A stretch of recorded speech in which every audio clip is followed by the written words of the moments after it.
നന്ദു, നീ എന്തിനാ വിഷമിക്കുന്നേ? എനിക്കറിയാലോ അല്ല. നീ വിഷമിക്കണ്ട, ഞാൻ നോക്കിക്കോളാം. ശരി നന്ദു.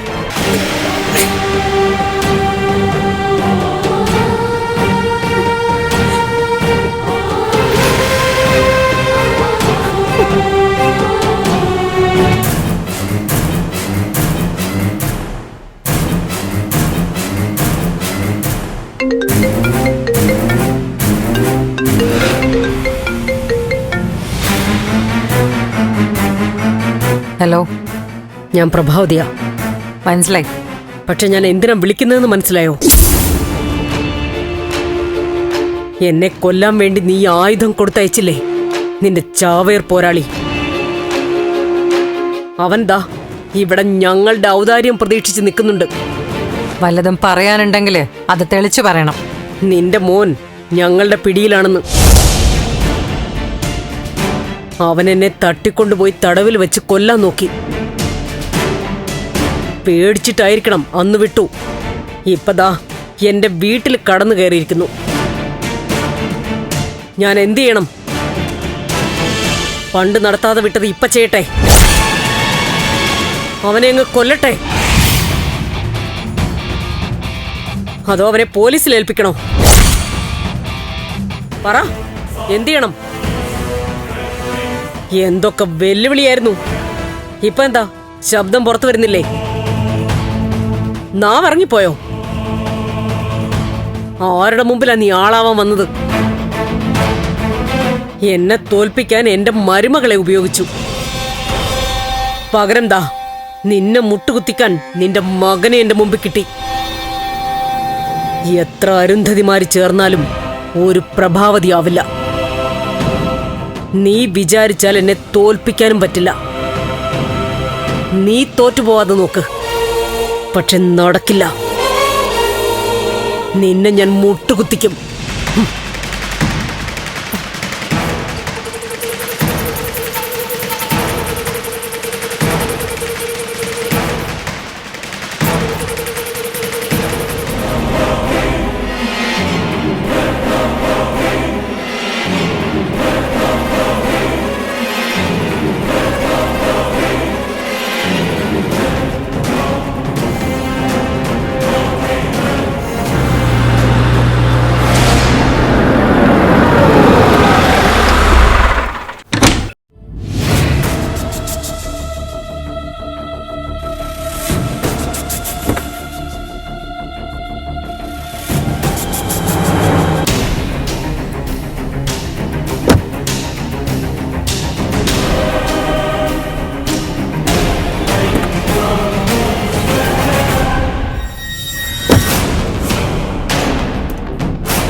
എന്താ ദേവിക, എന്താ ഉണ്ടായേ?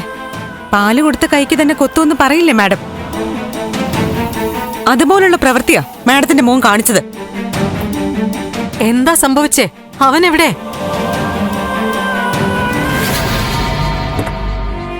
ഇറങ്ങി വട ഇങ്ങോട്ട്. ഋഷി,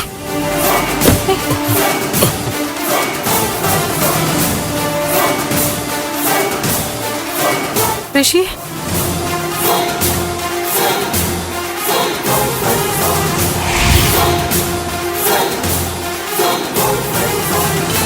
അനിയനെ പോലെയാ ഞാനിവനെ കരുതിയിരുന്നേ. ഇപ്പൊ മനസ്സിലായി, ശത്രു തന്നെയാ. അന്ന് തല്ലിയിട്ടല്ലേ ഉള്ളൂ, കൊല്ലണമായിരുന്നു. ഇവനെ ജീവിതത്തിലേക്ക് കൊണ്ടുവന്ന എന്റെ കുടുംബത്തിൽ തന്നെ ഇവൻ അതിക്രമിച്ച് കയറി. എന്റെ അമ്മയുടെ സ്ഥാനത്തുള്ള ആളെ കൊല്ലാൻ നോക്കി. എന്താ ദേവിക ഈ പറയുന്നേ? അതെ, നന്ദുവിന്റെ അമ്മയെ അപായപ്പെടുത്താൻ നോക്കി. അത് തന്നെ. മുമ്പ് എന്റെ അമ്മയെ തട്ടിക്കൊണ്ടുപോയതിന്റെ പിറകില് ഇവൻ തന്നെ ആയിരിക്കുന്നു ദേവി പറയുമ്പോഴാ ഞാൻ അറിയുന്നത്. ഇവനെ ഞാൻ അങ്ങനെ വെറുതെ വിടാൻ പോകുന്നില്ല. KDF-കാരുടെ കയ്യിൽ ചെന്ന് പെടാതെ സൂക്ഷിച്ചോ നീ. എല്ല് പോലും ബാക്കി വെച്ചേക്കില്ല. ഞങ്ങളുടെ കുടുംബത്തിലൊരു ചീത്തപ്പേരുണ്ടാക്കി വെച്ചിരിക്കുക. ആളുകൾക്ക് അപവാദം പറയാനും കഥകൾ ഉണ്ടാക്കാനും നിങ്ങളുടെ മകനൊരു കാരണമായിരിക്കുക. വീടില്ല ഞാനിവനെ.